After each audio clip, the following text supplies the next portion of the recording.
हमारे चैनल से जुड़ने के लिए YouTube पर रियाज एजेंसी को अभी सब्सक्राइब करें और साथ में बेल आइकन को दबाना ना भूलें। खुश्क शाखों को वो ताज़ा गुलाब देते हैं, अहद पीरी में वो फिर से शबाब देते हैं। क्या मतलब?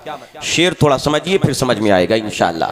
शायर कहता है, खुश्क शाखों को वो ताज़ा गुलाब देते हैं। आपने कहीं नहीं देखा होगा, जब डाल खुश्क हो जाए, जब पेड़ की जड़ें मर जाएं और पेड़ ने अपनी पत्तियों को झाड़ दिया हो, पेड़ खिज़ा का मंजर पेश करता हो, पेड़ की शाखें मुरझा जाएं, अब आप नहीं देखेंगे कि पेड़ में कोई पत्ती उगे, आप नहीं देखेंगे पेड़ में कोई गुलाब उगे, आप नहीं देखेंगे पेड़ में कोई नई एक्टिविटी हो, सारी एक्टिविटी पेड़ की बंद हो जाएंगी।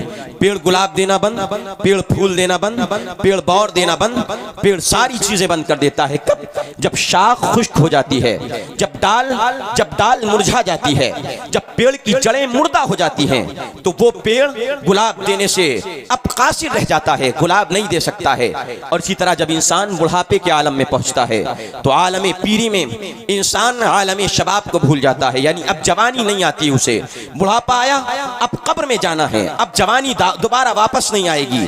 तो शायर कहता है, आपने देखा होगा जब पेड़ खुश्क हो जाए तो खुश्क पेड़ में गुलाब नहीं आता, जब इंसान बूढ़ा हो जाए तो बूढ़े इंसान को जवानी नहीं आती। मगर मेरे आका करीम अलैहिस्सलाम की बारगाह करम वो बारगाह है जहां कोई नामुमकिन ऐसा नहीं कि मुमकिन ना हो। हाँ, ये दुनिया का उसूल और दुनिया का कायदा है कि दुनिया में शाख मुरझा जाए तो फूल नहीं देती है, और इंसान बूढ़ा हो जाए तो जवान नहीं होता है। मगर मुस्तफा के अगर अबरुओं का इशारा हो जाए तो खुश्क शाख गुलाब भी दे देती है और बूढ़ा इंसान जवान भी हो जाता है। तो शायर कहता है, खुश्क शाखों को वो ताज़ा गुलाब देते हैं, अहद पीरी में वो फिर से शबाब देते हैं। पढ़ ले दुरूद, गफलत न कर खुदा की कसम, तेरे सलाम का आका जवाब देते हैं, तेरे सलाम का आका जवाब देते हैं। ए सुन्नी जवान, आज 60 साल की उम्र है तेरी, चूंकि इस्लाह माशरा पे बोलने के लिए कहा गया और वक्त भी बड़ा मुख्तसर है मेरे लिए, इस वजह से मैं बड़ी तेजी के साथ गुफ्तगू करना चाहता हूँ। और अभी इंशाअल्लाह हजरत अल्लामा फजले रहमा गंजे मुरादाबादी रहमतुल्लाह अलैह के ताल्लुक से, जो इस इलाके के, अभी मुझे मालूम हुआ, मैं तो हजरत से पहली बार मेरा तारुफ है, हजरत से पहली मुलाकात है, और माशाअल्लाह पहली मुलाकात में बड़ा मुतासिर हुआ कि हमने देखा पीर होते हैं भाई, हमने देखा, लेकिन वो छोटों पर दस्ते शफकत नहीं रखते हैं। मगर ये बड़ी अहम बात होती है इंसान के अंदर कि जब इंसान बड़े मनसब पर फाइज होता है तो अपने छोटों पर दस्ते शफकत फेरा करता है, अपने छोटों पर नरमी बरता करता है। और हजरत में ये खूबी मुझे बहुत अच्छे से नजर आई, अल्हम्दुलिल्लाह दिल बड़ा मुतासिर हुआ। अभी हजरत अल्लामा फजले गंज मुरादाबादी रहमतुल्लाह अलैह के ताल्लुक से बताऊंगा, बड़ी तेजी के साथ मैं आगे बढ़ता हूँ। हजरत, ए सुन्नी जवान, ए सुन्नी जवान, ए सुन्नी जवान, आज तू नबी का नाम लेता है, अपने आप को आशिक़ मुस्तफ़ा कहलाता है, शैदाई मुस्तफ़ा कहलाता है, नबी का कलमा पढ़ता है, ला इलाहा इल्लल्लाह के तौहीद की आवाज़ें बुलंद करता है, मोहम्मद रसूलुल्लाह की रिसालत का इकरार करता है। मगर सुन्नी जवान, आज मैं तुम्हारे अंदर देखता हूँ, आज एक इंसान जब बचपन से लेकर के जवानी गुजारता है, जवानी गुजारने के बाद जब उसे बुढ़ापा आ जाता है और बुढ़ापे के आलम में पहुंच जाता है, नाम लेता है मुस्तफ़ा का, कलमा पढ़ता है नबी का, आवाज़ बुलंद करता है तौहीद का, कहता है मैं नबी का आशिक हूँ। मगर जब कहा जाता है आओ मुस्तफ़ा करीम अलैहिस्सलाम पर दुरूद पढ़ते हैं, आओ नबी अलैहिस्सलाम की बारगाह में नजराने अक़ीदत पेश करते हैं, हमने देखा कितने बूढ़ों को देखा है दुरूद पढ़ने से कासिर हैं, कितने जवानों को देखा है उनकी ज़बानों पे दुरूद का नगमा जारी नहीं होता है। हे सुन्नी जवान, तू नबी का नाम लेता है, मुस्तफ़ा का कलमा पढ़ता है, आका का अपने आप को शैदाई कहलाता है, और उफ है तुझ पर, उफ है तुझ पर, तुफ है तेरी जवानी पर, तुफ है तेरे कलमे पर, तुफ है तेरे इश्क़ मुस्तफ़ा पर। तू कैसा इश्क़ रखता है कि अपने महबूब की बारगाह में खिराज अक़ीदत पेश करना नहीं जानता है। एक जवान, सुन्नी जवान, बचपने से लेकर के बुढ़ापे तक 60 साल की उम्र गुजार देता है, मगर अभी नहीं मालूम है नमाज में नबी पे कौन सी दुरूद पढ़ी जाए। आका करीम अलैहिस्सलाम के गुंबदे खजरा के सामने जब जाए तो कैसे मुस्तफ़ा की बारगाह में सलाम पेश किया जाए। एक सुन्नी जवान को नहीं मालूम है नबी की बारगाह में खराज अक़ीदत पेश करना है तो कैसे कैसे अल्फाज मुस्तफ़ा की शान अक़दस में निकालना है, आज नहीं मालूम है। सुन्नी जवान, तेरे नबी के इश्क, तेरा कैसा इश्क है, तेरा कैसा कमजोर इश्क है। नहीं, इश्क पैदा करना है, इश्क पैदा करना है, इश्क पैदा करना है तो अल्लामा फजल रहमा गंज मुरादाबादी जैसा इश्क पैदा कर। इश्क पैदा करना है तो शाह इमाम अहमद रज़ा बरेलवी जैसा इश्क पैदा कर। इश्क पैदा करना है तो वारिस पाक देवा वालों के जैसा इश्क पैदा कर। इश्क पैदा करना है तो मखतूम माहमी, मखतूम किचाचवी जैसा इश्क पैदा कर। इश्क पैदा करना है तो साबिर कलियरी, मोइनुद्दीन अजमेरी और गौसे आजम शेख अब्दुल कादिर जैसा इश्क पैदा कर। अगर तू मुस्तफ़ा का अपने आप को दीवाना कहलाता है तो ये इनका आलम क्या था। चुनांचा मैं बताऊं, इश्क की बात आई है, जहन में बात आती है तो बात थोड़ा आगे बढ़ती है। आओ देखो, सरकार गौसे आजम है, बड़े पीर हैं। सरकार गौसे आजम नबी के दरबार में हाजिर है। आका करीम अलैहिस्सलाम के दरबार मुक़द्दस में ऐसे हाथ बांधे खड़े हैं, आका अलैहिस्सलाम की बारगाह में रो रहे हैं, अर्ज करते हैं, इश्क के आंसू की बरसात होती है। मुस्तफ़ा की बारगाह में तारीफ और तौसीफ के नजराने पेश करते हैं और फिर 4 मिसरे गौसे आदम, 4 शेर मेरे आका अलैहिस्सलाम की बारगाह में अर्ज करते हैं, या रसूलल्लाह अलैहिस्सलाम, या हबीबल्लाह अलैहिस्सलाम, या हबीबल्लाह अलैहिस्सलाम, फी हालतिल बुअदी रूही कुन्तु उर्सिलुहा तुक़ब्बिलुल अर्द अन्नी वहिय नाइबती व हादिही दौलतुल अशबाह कद हज़रत फमदुद यमीनका कई तुहदा बिहा शफती। हे आका, सरकार गौसे आदम कहते हैं, हे आका, मैं जब दूर था आपसे, जिस्मानी लिहाज से आपसे दूर था, आका मैं बगदाद में था, आपका जसद अतहर मदीने मुनव्वरा में था। मुस्तफ़ा जब मैं आपसे दूर था, आपकी बारगाह में अपनी रूह को हाजिर किया करता था। आका रूह आती थी, आपकी चौखट चूमती थी। मुस्तफ़ा, मगर ये गौसे आदम, ये अब्दुल कादिर अब आपकी बारगाह में सरापा हाजिर आया है, जिस्म के साथ हाजिर आया है।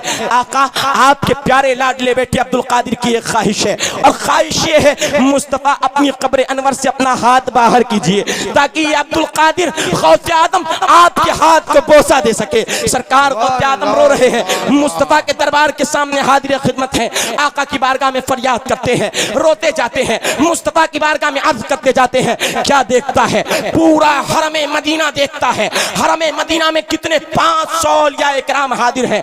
गौसे आदम के सामने 500 औलिया इकराम हाजिर हैं। हरमे मदीना में मुस्तफ़ा की जालिए मुबारक मुआजहा शरीफ के सामने से मेरे नबी हाथ बढ़ाते हैं, हाथ कब्र अनवर से बाहर निकालते हैं। सैयदना गौसे आदम को अता फरमाते हैं, मेरे गौसे आदम ने मुस्तफ़ा के हाथों को बोसा दिया है।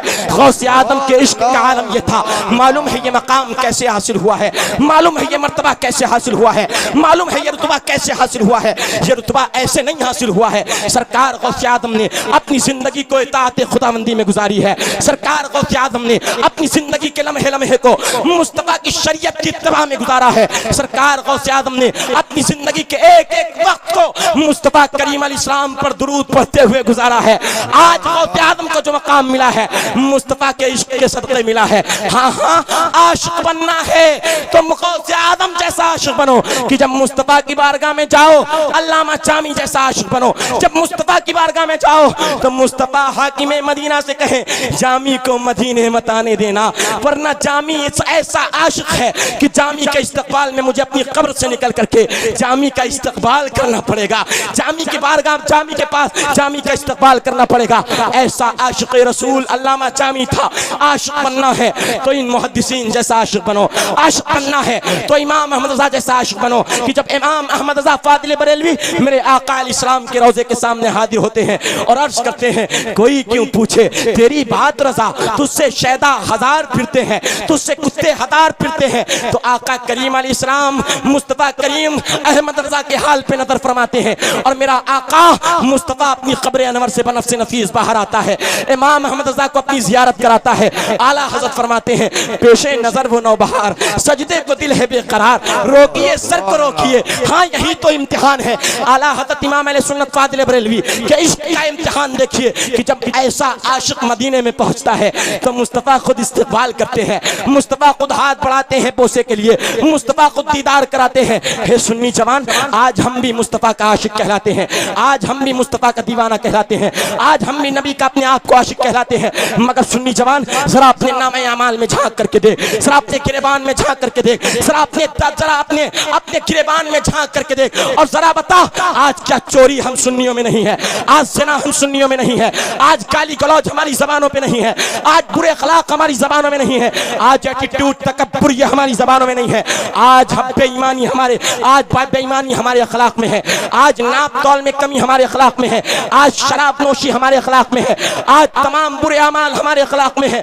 मुस्तफ़ा का कैसा इश्क है, तेरे दिल में नबी का कैसा प्यार है, तेरे दिल में मुस्तफ़ा की कैसी चाशनी है कि तेरा इश्क तुझे शराब से नहीं रोकता है, तेरा इश्क तुझे बदकारी से नहीं रोकता है, तेरा इश्क तुझे बुरे काम से नहीं रोकता है, तेरा इश्क तुझे गाली गलौज से नहीं रोकता है, तेरा इश्क तुझे नाप तौल में डंडी मारने से नहीं रोकता है, तेरा इश्क तुझे नाच गानों से नहीं रोकता है, तेरा इश्क तुझे ढोल तमाशों से नहीं रोकता है, तेरा इश्क तुझे बाजों से नहीं रोकता है, तेरा इश्क तुझे बुराइयों से नहीं रोकता है। कैसा इश्क है, जब मैदान क़यामत में मुस्तफ़ा के सामने जाओगे, मेरे आका इस्लाम मीज़ान अमल पे खड़े होंगे, उम्मतियों के नामे अमाल तौलते होंगे, आका करीम इस्लाम की बारगाह में हाजिर होगे, एक यहूदी मुस्तफ़ा की बारगाह में हाजिर होगा, एक ईसाई मुस्तफ़ा की बारगाह में हाजिर होगा, एक हिंदू मुस्तफ़ा की बारगाह में हाजिर होगा, और वो हिंदू अगर बोल पड़े, हे आका तन्हा मैंने शराब नहीं पी है, हे आका तन्हा मैंने यूरोप के अय्याश खानों में बैठ करके शराब नहीं पी है, आका आपका ये गुलाम कहलाने वाला, आका आपका ये दीवाना कहलाने वाला, आका ये भी हिंदुस्तान के गरवा गांव में बैठ करके शराब पी करके आया है। अगर मेरे नबी को दिल को चोट लग गई, अगर मेरे नबी के दिल पे ठेस लग गई, हे सुन्नी जवान, उस दिन के मंजर को याद कर जिस दिन के बारे में कुरान कहता है रब का, यौमा ला तमलिकु नफ्सुन लिनफ्सिन वल अम्रु यौमइज़िन लिल्लाह। उस दिन कोई जान किसी जान का बदला ना होगी, कोई जान किसी जान को क़यामत के दिन अल्लाह के अज़ाब और अल्लाह की पकड़ से नहीं बचा सकता है। सारा मामला अल्लाह के दस्ते कुदरत में होगा, सारे लोग अल्लाह के दरबार में खड़े होंगे। हाँ, एक ज़ात होगी जो इंसान के गुनाहों को बख्शवा करके जन्नत का मुस्तहक़ जाफ़िज़ा दिलवाएगी। वो ज़ात कौन सी ज़ात है? मेरे तेरे आका करीम आका मदनी आका मोहम्मद अरबी आका की ज़ात गिरामी है, जो मुझे तुझे जन्नत दिलवा सकती है, अल्लाह के दरबार में बख्शवा सकती है, अल्लाह के दरबार में शफाअत करवा सकती है। और अगर मेरे नबी को तुझे देख करके ठेस लग गई, मेरे नबी ने तुझे देख करके अपना चेहरा मोड़ लिया, तो सोच तेरा क्या बनेगा? तुझे रब के अज़ाब से कौन छुड़ाएगा? तुझे फरिश्ते अज़ाब क्या करके खींच करके ले जाएंगे और दहकते हुए आग के अंगारों में जहन्नम में झोंक देंगे। हे सुन्नी जवान, आशिक ऐसा न बन कि मुस्तफ़ा तुझे देखे तो अपना चेहरा मोड़ ले। आशिक बनना है तो जब कब्र में तू जाए कफन ओढ़ करके और मुस्तफ़ा का दीदार हो, तो मुस्तफ़ा तुझे देखे तो चेहरा मुस्कुरा उठे और बोल पड़े, देख देख अगरवा से मेरा आशिक मेरी सुन्नतों की पैरवी करके आया हुआ है। सुभान अल्लाह, सुभान अल्लाह। नारे तकबीर, नारे रिसालत, उर्से मुक़द्दस, पीरे तरीक़त, मसलके आला हज़रत, नारे तकबीर, नारे रिसालत। सुभान अल्लाह। सुन्नी जवान, जरा गौर कर, क्या आज हमने शराब को अपने मुंह से नहीं लगाया? हाँ, आज ऐसे भी सुन्नी हैं, इसी ज़बान से ला इलाहा इल्लल्लाह पढ़ते हैं और इसी ज़बान पे शराब के कतरे टपकाते हैं। आपको मालूम है शराब का कतरा कैसा नापाक है? एक एक कतरा जिस तरह गटर का पानी नापाक होता है, जिस तरह लैट्रीन का पानी गटर का पानी नापाक, शराब का एक एक कतरा मिनवान इसी तरह से नापाक होता है। पूछिए हजरत से, अपने पीर साहब से पूछिए और मसला मालूम कीजिए। हुजूर, आपके दरबार में अर्ज है, हुजूर मसला बताइए। क्या फुक़हा ने नहीं फरमाया कि अगर एक कुएं पानी में, जिसमें हजारों बाल्टियां पानी, एक कुएं पानी में हजारों बाल्टियां पानी होती हैं, मगर एक कुएं पानी में अगर एक कतरा शराब का पिल जाए तो फुक़हा फरमाते हैं सारा कुआं हजारों बाल्टी नापाक, पूरा कुआं पाक करना पड़ेगा, पूरा कुआं साफ करना पड़ेगा। सोच सोच सोच, जो इस कदर नापाक हो, जो बुराइयों की जड़ हो, जिसे कुरान ने कहा ये बुराइयों की जड़ है, शराब बुराइयों की जड़ है, उस शराब को जिसे कुएं में एक कतरा पड़ जाए तो पूरा कुआं नापाक, उस नापाक को तू अपने पेट में डाल रहा है और पूरे पेट और उससे बनने वाले रगों में दौड़ने वाले खून को नापाक कर रहा है। तेरे जिस्म का खून का कतरा कतरा उस शराब के नशे की वजह से कुछ देर के लिए नापाक हो जाता है। सोच, जरा सोच सुन्नी जवान, क्या तेरे परवरदिगार ने और तेरे महबूब करीम ने तुझे शराब की तालीम दी है? नहीं नहीं सुन्नी जवान, मेरे आका इरशाद फरमाते हैं, मुस्तफ़ा करीम रऊफ रहीम मुस्तफ़ा करीम अलैहिस्सलाम रऊफ रहीम फरमाते हैं अल्लाह की कसम, अल्लाह अपनी इज्जत व जलाल की कसम खा के कहता है, मेरी इज्जत व जलाल की कसम, जो बंदा मुझसे ना डर करके एक घूंट शराब का पिएगा और मेरा खौफ उसके दिल में नहीं होगा, मेरा डर उसके दिल में नहीं होगा, मेरा मुझसे बेडरे हुए एक घूंट अगर शराब का कोई बंदा पीता है तो कल क़यामत के दिन अल्लाह उसे जहन्नम में जहन्नमियों का खौलता हुआ पीप मवाद पिलाएगा। अल्लाहु अकबर। सोचो, एक घूंट पियोगे तो एक घूंट के बदले जहन्नम में खौलता हुआ पीप पीना पड़ेगा।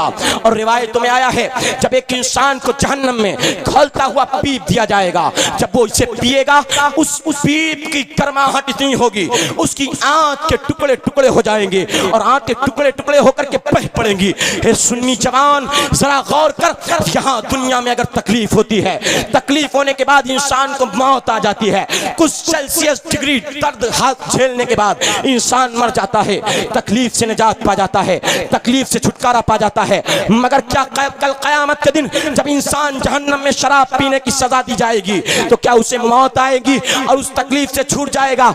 नहीं, मौत भी आने वाली नहीं है, मौत हमेशा के लिए खत्म कर दी जाएगी। अब सिर्फ अदाब होगा, अब सिर्फ सजा दी जाएगी, अब सिर्फ जहन्नम के खौफनाक वादियां होंगी। और मेरे आका अलैहिस्सलाम ने फरमाया, हाँ, जो बंदा मेरी रजा की खातिर, जो बंदा मेरी खुशनुदी की खातिर, जो बंदा अपने खुदा को राजी करने के लिए एक घूंट शराब का छोड़ता है, अल्लाह ताला फरमाता है मैं उसे अपने महबूब के हाथों कल क़यामत के दिन जन्नत का जामे कौसर पिलाऊंगा। मुस्तफ़ा फरमाते हैं जन्नत का जामे कौसर पिलाऊंगा। सुन्नी जवान, जरा सोच, एक शराबी सुन्नी कैसे हो सकता है?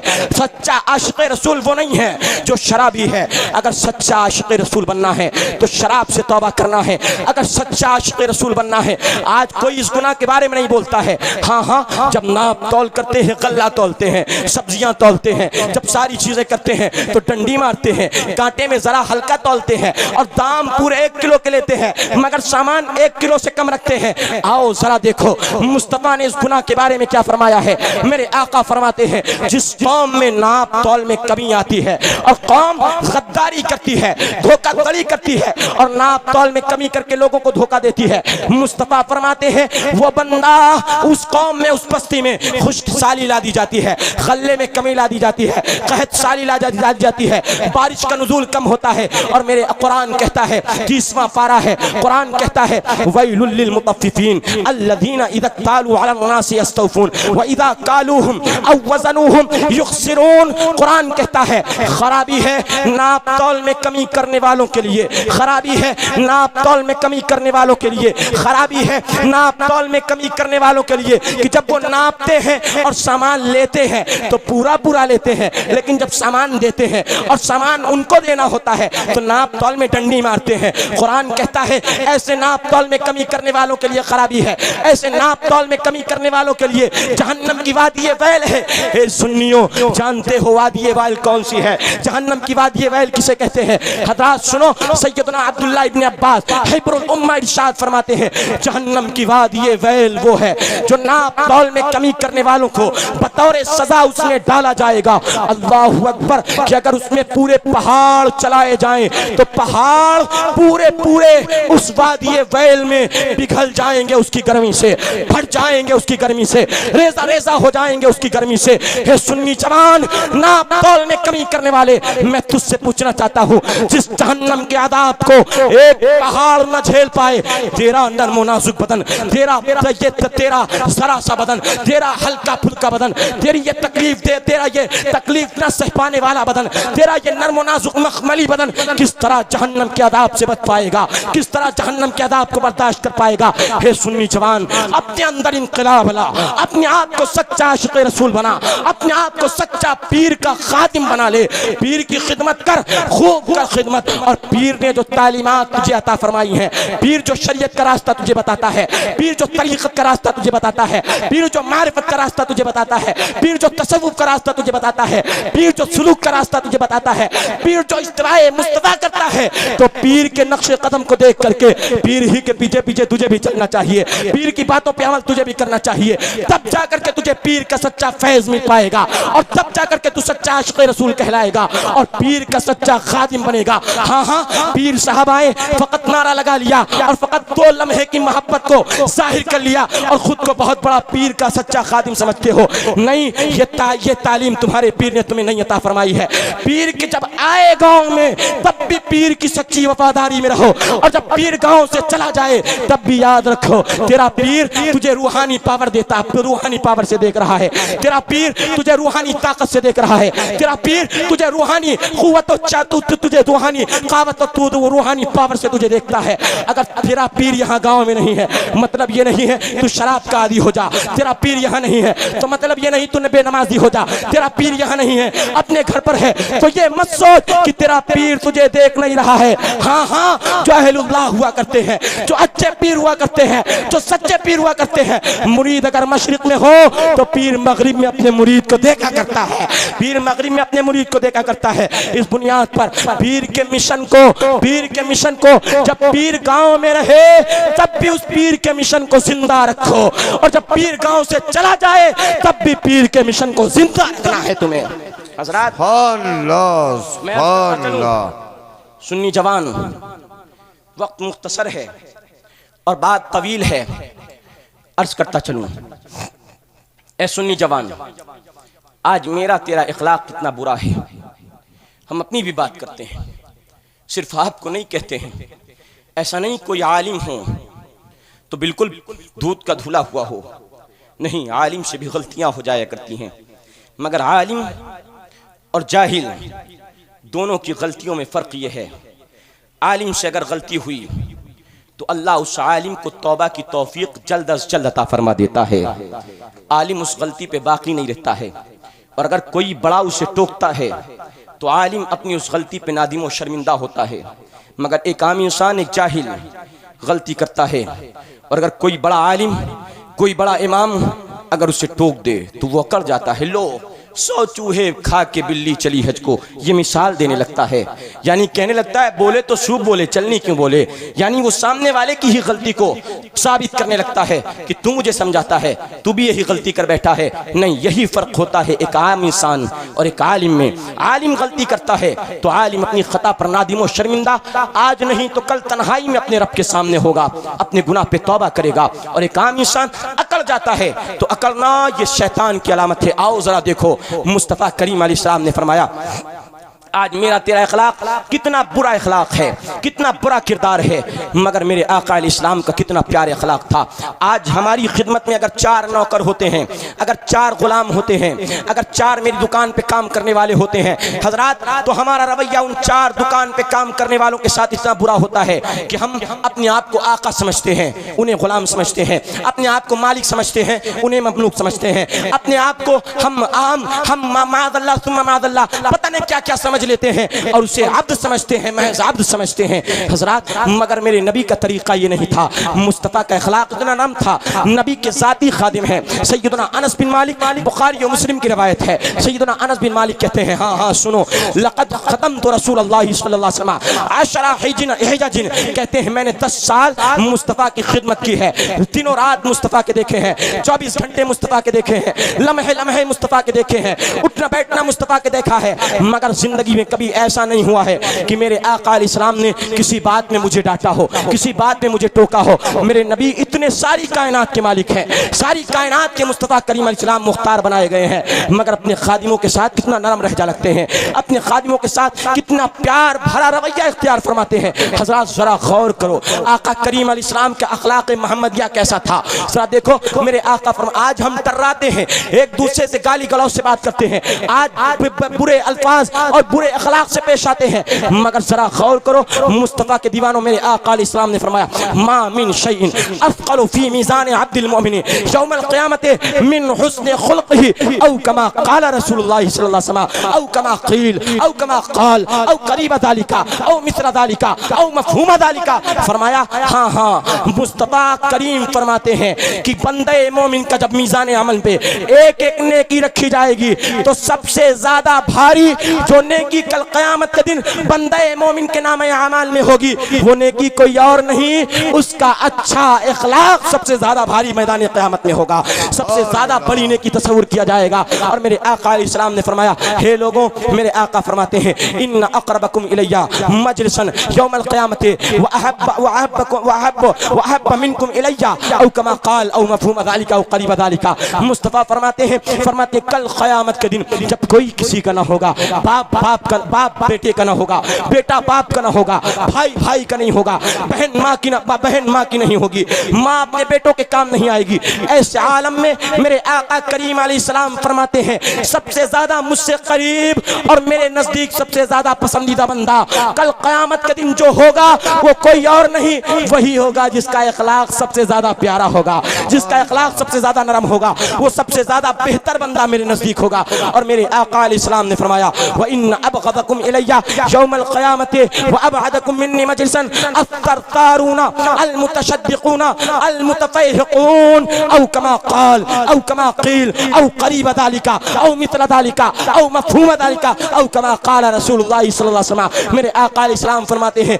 कल क़यामत के दिन मुझसे सबसे ज्यादा दूर, मेरी सोहबत से सबसे ज्यादा दूर, मेरी रहमत से सबसे ज्यादा दूर, मेरी निगाह करम से सबसे ज्यादा दूर और मुझसे सबसे ज्यादा बेफैज जो बंदा होगा वो कोई और नहीं होगा, वही बंदा होगा जिसके अखलाक बुरे होंगे, जो टर्रा होगा, जो कड़वे लहजे में बात करता होगा, जो तकब्बुर करता होगा और जो मुंह भर भर के बातें करता होगा। यानी उसके पास होगा तो कुछ नहीं मगर लंबी लंबी फेंकेगा, दोस्तों अहबाब में दिखावे की खातिर बड़ी बड़ी फेंक फेंक करके झूठ बोलेगा। मेरे आका फरमाते हैं कल क़यामत के दिन ये बंदा मुझसे सबसे ज्यादा दूर होगा और मेरी रहमतों से सबसे ज्यादा दूर होगा, मेरे निगाह करम से सबसे ज्यादा दूर होगा। और मेरे आका फरमाते हैं हाँ, जो तकब्बुर करता है, जो करता है, जो अमीर गरीब का फर्क करता है, जो गोरे काले का फर्क करता है, जो लंबे नाटे का फर्क करता है, जो कमजोर और ताकतवर का फर्क करता है, यानी जो गरीबों पे ज़्यादतियां करता है और उनके मुकाबले अपने आप को बड़ा समझता है, ऐसा बंदा भी मेरे नजदीक कल क़यामत के दिन सबसे ज्यादा नापसंदीदा होगा। और मेरे आका अलैहिस्सलाम के सहाबी से पूछा जाता है अच्छा ये बताइए अच्छा अखलाक क्या है, तो फरमाते सुनो अच्छा अखलाक ये है कफ़्फ़ुल अदा व इत्तिबाउ तरीक़तिल मुस्तफ़ा औ कमा क़ाल औ कमा क़ील व बशाशतु वजहिका फ़ी वजहि अख़ीका औ कमा क़ाल औ कमा क़ील औ मफ़हूम ज़ालिका। फरमाते अच्छा अखलाक ये है कि तू बुराई को अपने आप से भी रोके और अपने पड़ोस अड़ोस अपने भाइयों से भी रोके, तू जो चीज़ अपने लिए नापसंद करता है अपने भाइयों के लिए भी नापसंद कर। और मेरा अच्छा अखलाक ये है कि जब एक मुसलमान दूसरे मुसलमान से मिले तो भाव सिकोड़ से न मिले, चेहरा फेर करके न मिले, त्योरी चढ़ा के न मिले, बल्कि मिले तो मुस्कुराते हुए चेहरे के साथ मिले। ये अच्छा अखलाक हुआ करता है, ये अच्छा हुआ करता है। हज़रात अपने आप को मुस्तफ़ा के अखलाक का मजहर बनाओ, आका करीम अलैहिस्सलाम के अखलाक के करीब करो। हज़रात जरा गौर करो, बस आखिरी बात अर्ज करता चलूं। हज़रात जरा गौर करो, अल्लामा फजले गंज मुरादाबादी रहमतुल्लाह अलैह, आपकी ज़ात कोई आम ज़ात नहीं थी। मुझे तो मालूम नहीं था हज़रत आ रहे हैं और मुझको ये भी नहीं मालूम था किस गांव में जलसा है। वो तो हाफिज़ अली रज़ा साहब ने कहा चलना है, इनकी मोहब्बत में मैं आँख बंद किया और चला आया। मुझको मालूम होता ना कि यहाँ हुजूर अल्लामा फजले गंज मुरादाबादी रहमतुल्लाह अलैह के ख़ानदान के कोई चश्मो चराग तशरीफ़ ला रहे ना, आज पूरी तकरीर का मौजू वही खानवादे फजले गंज मुरादाबादी ही होता।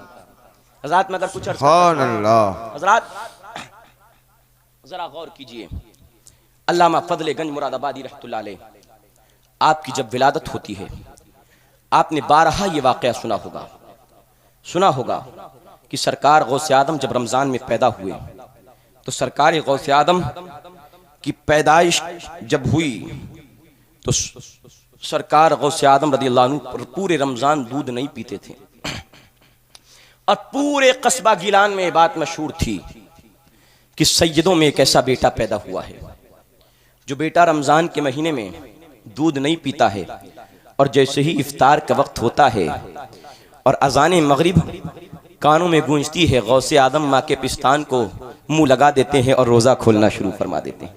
आपने सुना होगा, मगर इसी हिंदुस्तान की सरजमीन पर, इसी शहर मुरादाबाद के इलाके में एक बड़ी अजीम शख्सियत जलवा फरोज है जिसे हम और आप फजले गंज मुरादाबादी कहते हैं नहीं कहते हैं।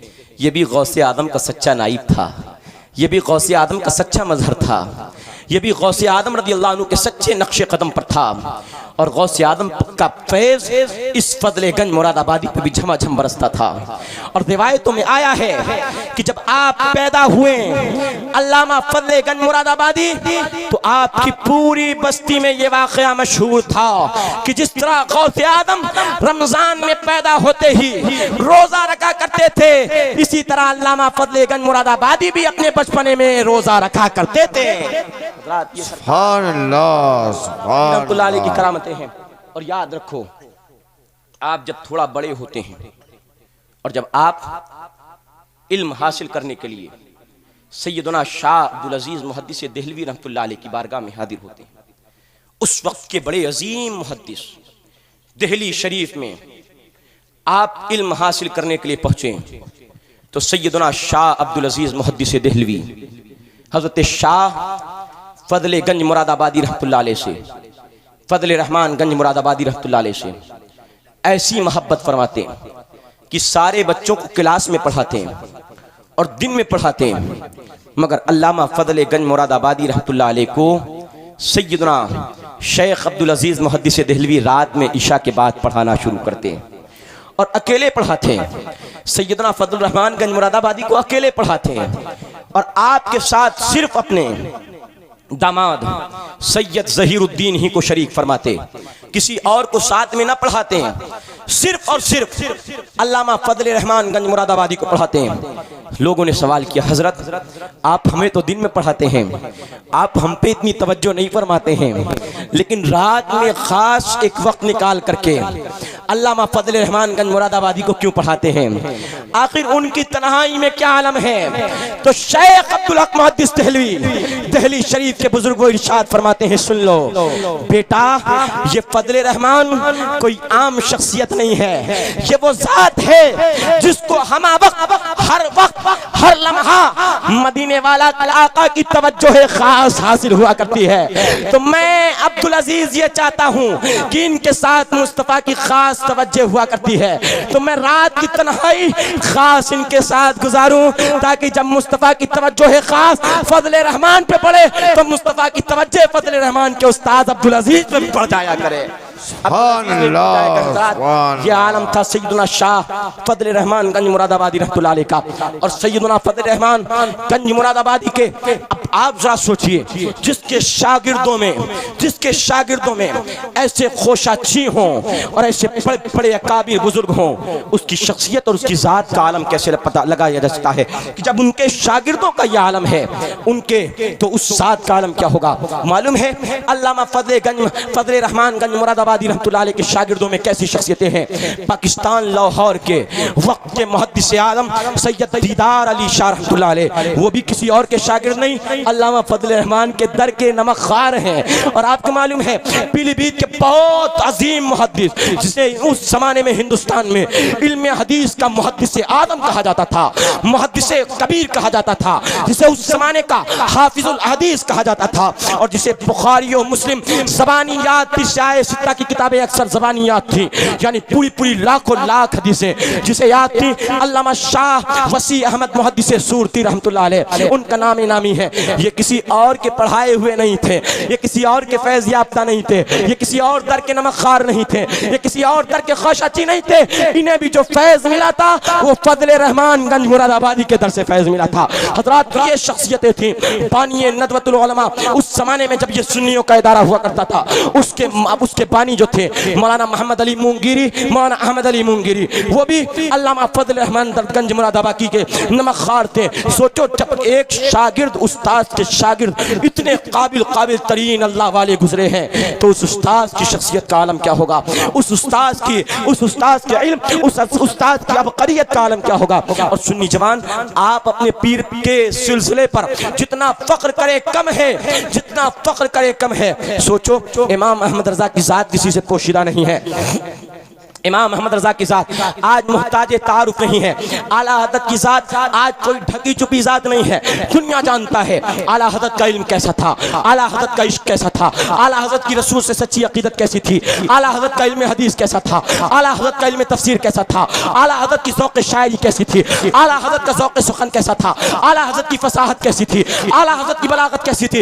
इसकी तफसीर की ज़रूरत नहीं है। अल मुख्तसर ये कि आला हज़रत की जात बहुत बड़ी जात थी, अपने अंदर बहुत बड़ी जात रखती थी। मगर याद है आला हजरत जैसी अजीम जात भी अल्लामा फजल रहमान गंज मुरादाबादी के दरबार में हाजिर हुआ करती थी।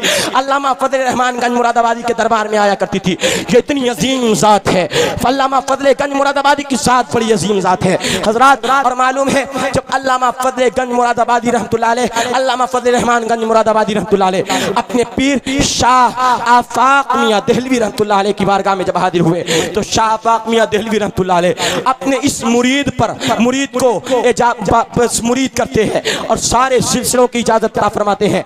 और फिर उसके बाद आपने उसके बाद देखा है कि शाह आफाक देहलवी रहमतुल्लाह अलैह बहुत ज्यादा अपने इस मुरीद यानी फजल रहमान पर बहुत ज्यादा तवज्जो फरमाते हैं। सबसे ज्यादा अपने मुरीदों में, अपने खलीफाओं में अगर किसी को सबसे ज्यादा माना करते थे तो सैयदना सरकार शाह फजल रहमान गंज मुरादाबादी को माना करते थे। लोग पूछते हैं ए पीर साहब, आप हम भी आपके खलीफा हैं, हम भी आपके मुरीद हैं, हम भी तो आपके ही दामने इरादत से वाबस्ता हैं, मगर आप सबसे ज्यादा फजल रहमान गंज मुरादाबादी रहमतुल्लाह अलैह पे तवज्जो क्यों देते हैं।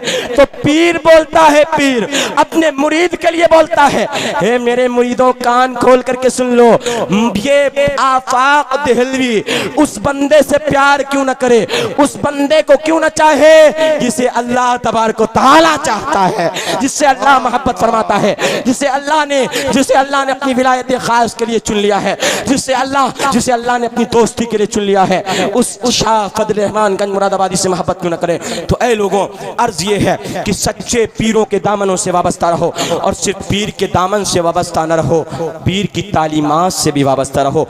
अहम पैगाम यही है, यही आपके पीर का पैगाम है और यही सारे सुन्नियों के सारे सच्चे पीरों का यही पैगाम है कि हाँ ठीक है, हमारे नाम का नारा भी लगाओ, हमारी जात से मोहब्बत भी करो, और जब गांव आ जाऊं तो मुझसे मोहब्बत करो, लेकिन जब मैं चला जाऊं तो मेरे मिशन को भूल मत जाना, मेरे नाम को भूल मत जाना। जब मैं गांव से चला जाऊं तो मेरी बातों को भूल मत जाना, मेरी तालीमात को सीने से निकाल मत देना। पीर को आपने देखा, पीर आपका नमाजी है तो मुरीद को भी उसी के नक्शे कदम पे चलते हुए नमाज पढ़ना चाहिए।